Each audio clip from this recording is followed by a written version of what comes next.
Um, Cynthia Gomez, thank you so much for joining us today for this spotlight interview. Really, really excited to have you talk about some of the success stories that we've had together with some of your demand response program.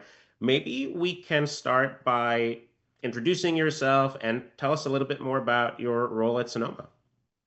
Great. Well, thanks for having me. I have been at Sonoma Clean Power now for a little bit over a year and a half. Um, really excited to be here, and it's been such a growth and learning for me in so many ways. My background is 15 years in consumer packaged goods, specifically in the beverage alcohol industry. So I been on a journey of learning about a new industry, learning new customer journey, new products and services. So it's been really exciting and seeing how we can really impact change, not only for people in their daily lives and helping them save money on energy, but also impacting um, the demand that we are all collectively um, impacting the grid. So Yeah, just it's been a journey. It's been a yeah. journey. I love that. And, I think what I love about working with folks like you is that you bring a lot of expertise from, other industries like consumer packaged goods. And as the utility and the community choice aggregator ecosystem is evolving, really bring in those lessons learned and those techniques and those strategies as we become much more focused around the customer in the energy space. So maybe just for the folks who are listening who aren't familiar with community choice aggregators are nonprofits. They work primarily to help their utilities and their constituents have green alternatives and really make an environmental impact. And today we're going to specifically drill into one of the success stories around the demand response programs that Sonoma is launching. And Cynthia, you're the person that really leads a lot of the marketing around these programs. Do you mind maybe sharing a little bit about both Grid Savvy Rewards and the Smart Thermostat program, just to give the audience some background? Absolutely. So, coming on board, I was charged with leading marketing campaign development across all the programs for Sonoma Clean Power, focused for customers. Grid Savvy Rewards is our largest program. It's our umbrella program, which means it offers demand response programs in different methods to customers. And so, can you tell us a little bit about the state of these programs? I think some of them are pretty new programs, at the beginning of the year, and what some of the goals for this year were before we get into what we've done and how we're doing. Sure. So with Grid Savvy Alerts, because it was probably the most focused of the programs in the Grid Savvy umbrella. That program launched a couple years ago and immediately got to about 7,000 enrollees. Again, no device required. People would receive a $25 incentive check to enroll. And the goal for that program was to reach 20,000 by the end of this year. And we've made some great growth strides in that. And I think about it as the great gateway to people to learn about reduction at home, things they can do, start to understand the impact of what the grid is, what that means, and what that means to them. So we've made some great strides there. Our smart thermostats are a little bit more challenging. It requires a homeowner to have air conditioning. It requires them to have Wi-Fi. And so it's more costly to buying this electronic device. So there's more barriers. And so we've seen lots of growth for that too. We've now shifted to focus more towards smart thermostats, which is the automated response program. We offer some great incentives too. People can purchase them from our site, and we have some great rebates to offer people to get that installed. Love it.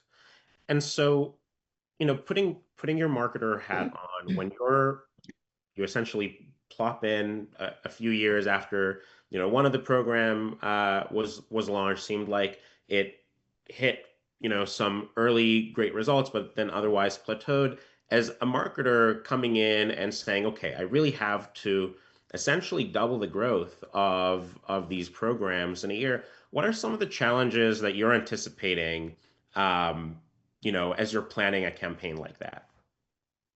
I think the initially just kind of learning the benchmarks, what we had initially. So it was twofold, learning about the BlastPoint software that we had and what had been done for me was important to understand from a campaign strategy perspective. How was the campaign developed? What were the touch points? Was there cadence and timing? When does this make sense? So I really spend a lot of time with the programs team to kind of understand when the focus periods and develop a such planning calendar. And then really I'm trying to understand the segments in these groups is foundation for all of this work. So when we talk about um, an entire customer base, that's finite, which is very different from my previous world. We're talking about 190,000 households, people, customers that we service across Sonoma County and Mendocino County. Within that, it's imperative that we understand um, the smart device program might not be for everyone. How do we look at those areas they reside? Are they more coastal areas? Where is my household income that are higher, that have a higher propensity to have air conditioning? Should we be leaning more toward home ownership since they'll be more invested in making that kind of purchases? So kind of walking through the lifestyle decision making, really understanding fundamentally where these customers are and being okay with making those smaller slivers of the pie and understanding the opportunity space. So I think Jared and I spent a lot of time doing that and just talking through it and learning and some of it is subjectivity, but also pulling what was done before. Um, and then there's, financial and socioeconomic too that we want to layer in. We service a diverse community. We want to make sure that we are inclusive to everybody. It's something that we pride ourselves in. All of our materials are in Spanish and English.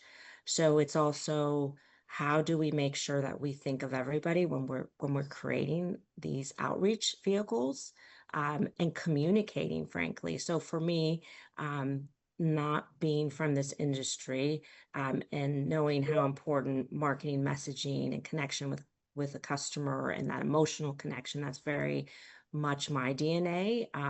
And so how do we make some level of more emotional connection with people, and how do we make this message so simple that they understand? Everyone's very busy.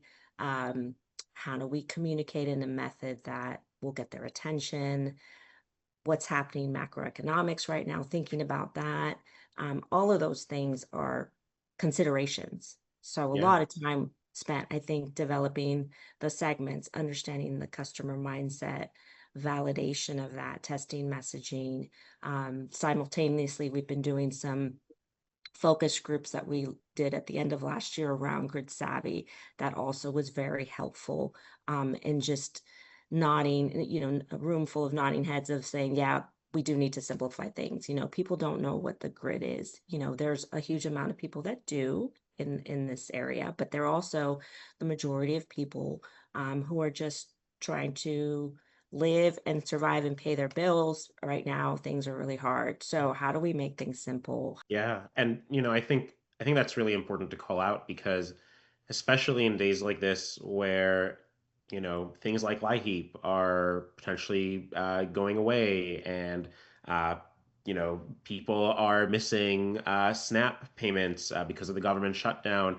These are all things that ultimately, inflation and energy costs haven't gone down, and being able to even a program like this that is, you know, primarily not just, monetarily, but for you guys, really from an environmental impact, it does have an overall monetary impact on all of these customers later when their rates are not as high as they potentially could have been. And I think anything like that, and I know we do a lot of kind of income eligible engagement stuff with Care and Fair with you guys as well, but even these demand response programs kind of circle back to to these customers that we want to make sure aren't left behind. So that was some great insight on the considerations as you're designing these kinds of campaigns. And a lot of what I'm hearing is it's not just about picking the right people,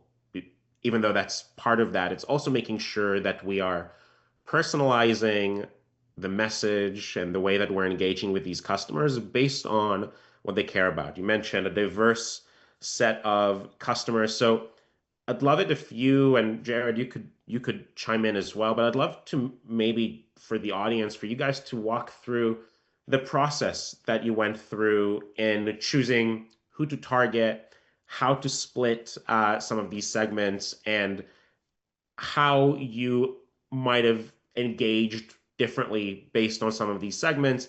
And then we'll go into some of the results that we saw that were some really fantastic results to kind of show kind of the impact of this stuff. Because I think in marketing, it's a lot of times really great to talk about personalization, but how do you show the impact of something like that that can feel sort of abstract? So, in an effort to make it a little bit more tangible for folks, how was that process like? What did you find was kind of the biggest aha moments? What was the most useful kind of capability that you were able to use the data for these campaigns? Could you maybe spend a few minutes talking about that? And again, Jared, feel free to jump in if because I know that you guys were working on that together.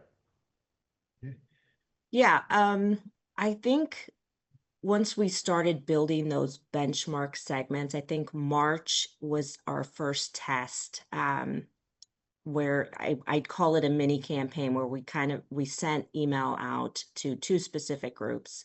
Um, Actually, at that time it was just alerts. And then we planned for a April Earth Day or Earth Month campaign that was all encompassing, where it had billboards, radio, but a lot of print and media, digital media. And the thought was to send to homeowners both options. We were going to promote both alerts and smart thermostats.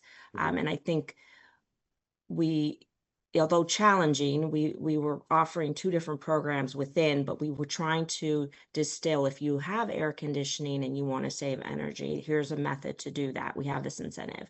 And if you don't worry, you have this alternative. And that was a test theory, to instead of sending multiple mailers to multiple households and worried about the crossover, being considerate of that. Again, thinking about this as a finite pie of customers, being thoughtful to retention.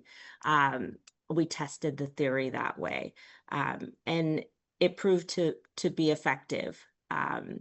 Yeah. Do you want to add, Jared? Yeah, sure. I mean, some of the things that we did also is we took the participation in those programs already, and we looked at those customers and created what we call lookalikes here at BlastPoint, and really tried to identify some of the key features that the people that have versus the people that don't have lookalike, and really try to mirror those customers. And then taking those mirrors, we applied some of the things that Cynthia provided, from an income perspective, the different types of marketing that we wanted to do perspective to try to find higher propensity segments to include in those groups. Yeah. Yeah. And I know that the results from all of that work were really impressive. I think the April campaign drove almost 1,000 enrollments. That was an 8% increase, and 142%, 142 thermostat, which was a 46% increase. And that was just all in a single push, which I think shows you how powerful these kinds of campaigns can be when you're really have the data and are working accordingly.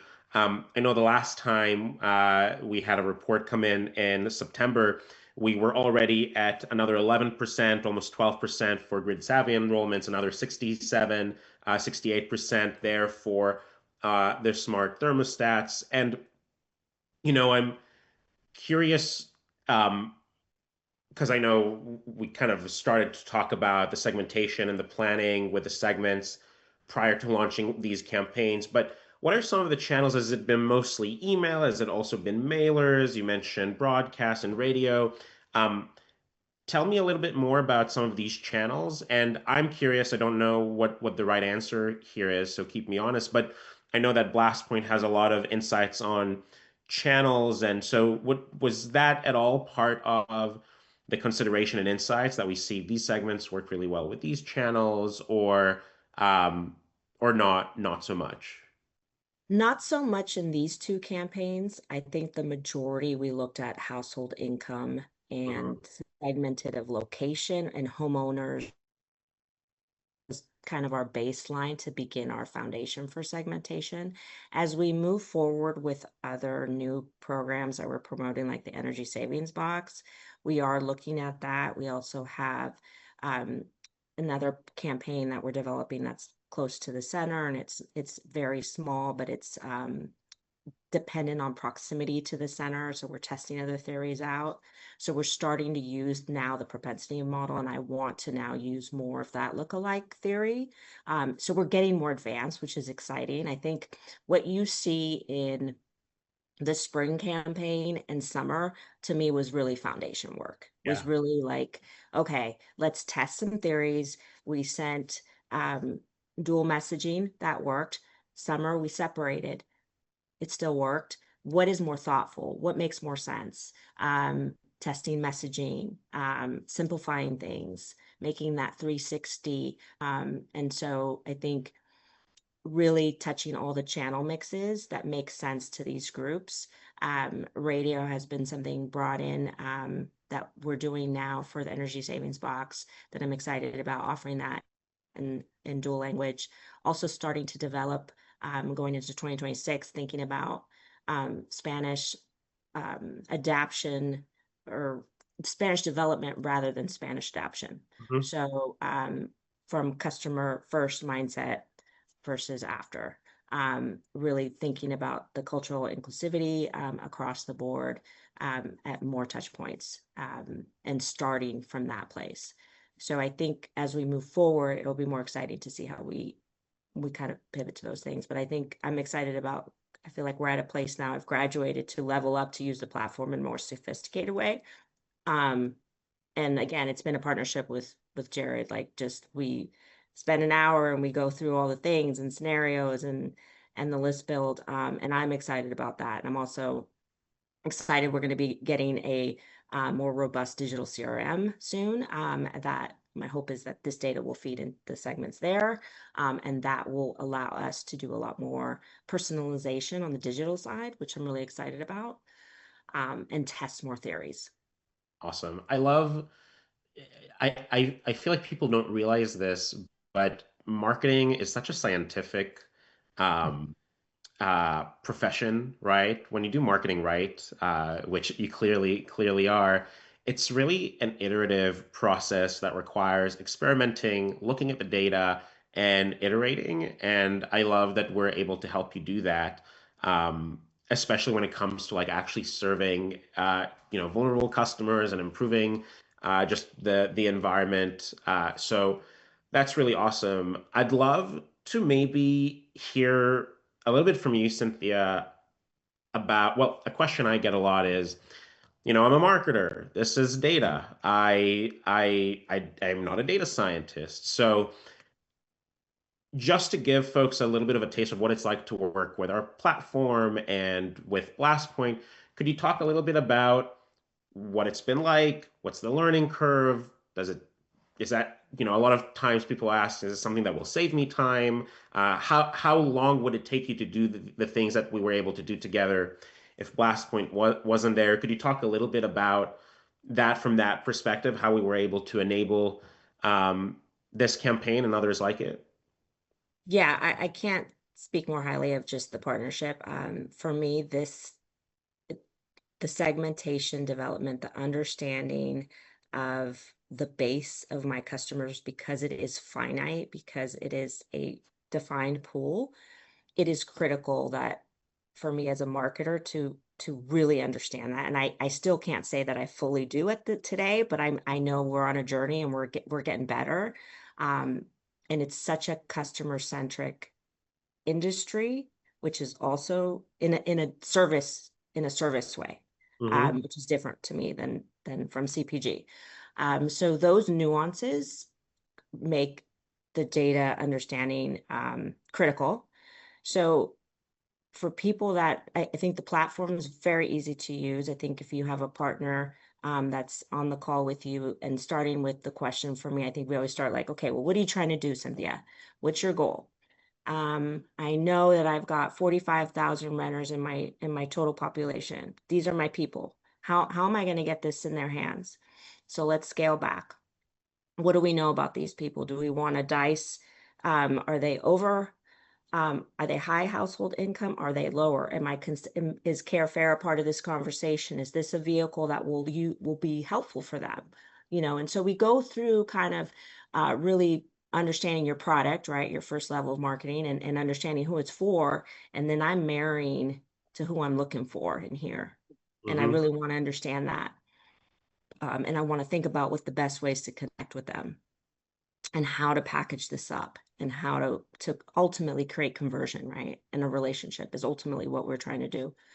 Um, so for me, I think for fellow marketers, I would say go back and think about the goal of what you're trying to do and really ask yourself those questions before you kind of think about the data. Because Yeah. I understand it can be overwhelming. Um, but you basically start with your opportunity and define your opportunity, define that framework. What does winning look like? What do you want to see winning look like? And confirm, nod your head that that matches, right? Sometimes product and marketing are not always simpatico. So really connect those dots and then have fun with that journey because it can be kind of fun. And then you build the campaign, right? And you've already solidified the why and the who. Um, just so that we can sort of round it out, what are some of the insights and lessons learned that you took from this year um, into next year? Um, what are you looking to continue to do? What are you looking to maybe change up? I know that we're definitely hoping to do more automation with your CRM. So it sounds, one of my questions was going to be, what are some of the tips that you have for other marketers? And I think you already answered that. But, I'd love for you, what was some of the most surprising insights? What are you taking into next year? Um, I think one of the more surprising was relationship marketing in the service industry. This was for a service provider. Um, it was a huge learning for me and understanding that you can look at it from different perspective, right? We have a finite customer base and retention is the number one um, priority to keeping and retaining our customer base. And so we have to continue to add value and education in a very complicated industry or concept of what we're servicing. Um, so the model is not something that people initially want to learn about. It's not something I think as more people are becoming interested in climate change and how that's impacting their lives, that's where the motive can come in, and that's how we can really come in. What I love is as an organization, what we do is we really take all of our revenue and really give it back to the customers in community efforts, in sponsorships, in supporting all sorts of community empowerment and things for to help people. So I think that there's two things we're trying to do here. We're trying to stop climate change and impact that, but we're also trying to keep customers' bills low and help people survive in the counties we love and live in. Um, so it's twofold. And I think if we can get more people to connect with us from an emotive, then they'll understand more what we do. I think in general, they know us from a brand identity, but they don't understand like the model, to me, it's like a three-tier system. Like there's an alcohol producer and there's a person that sells alcohol and then there's the customer, So to me, I get it, but I get how it's not something that people think of. I know. Until I started working in the utility space, and I know you can relate because you're new to the industry as well, but you don't think a lot about who keeps your lights on unless you work in that industry, and there is so much to learn and so much to know, and it's becoming increasingly important that customers understand their energy usage for lots of different reasons, not the least of which are just climate change and the fact that energy costs have gone up. Mhm. Um, so wonderful. Well, Cynthia, I so appreciate you taking the time to just share some of your experience and your learnings with the rest of the industry. Um, really appreciate you spending the time today.